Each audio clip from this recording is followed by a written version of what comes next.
3.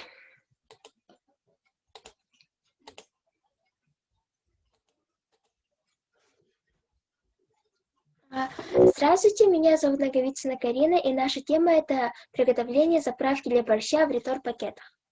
Наша цель – это собственное производство, заинтересовать людей в это, сделать продукт более экологичным и продвигать эту тему в дальнейшем.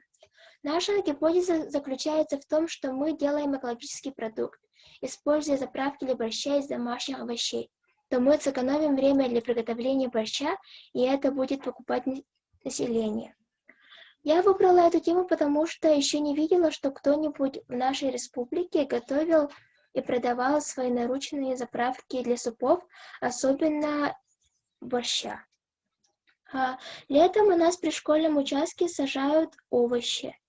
Упаковку использовали реторт-пакет. Реторт-пакет – это пищевая упаковка, использования как альтернатива консервным банкам. При изготовлении консервов реторт-пакет состоит из нескольких ламинированных слоев, способный удерживать высокие температуры при стерилизации. Моя закваска для борща облегчает трудоемкий процесс приготовления борща. Облегчает тем, что в заправке уже нарезано нужное количество овощей и специй. Просто отвариваем мясо, и суп готов. В республике Саха-Якутия есть большое количество людей, которые любят готовить. Не профессионально, а как хобби. Я искренне надеюсь, что мои домашние заправки для борща сэкономят время и силы во время готовки.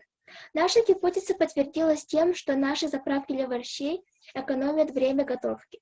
Себестоимость готового продукта составляет 21 рубль. При сравнении с аналогами данной продукции в магазинах стоит 75. Спасибо, у меня на этом все.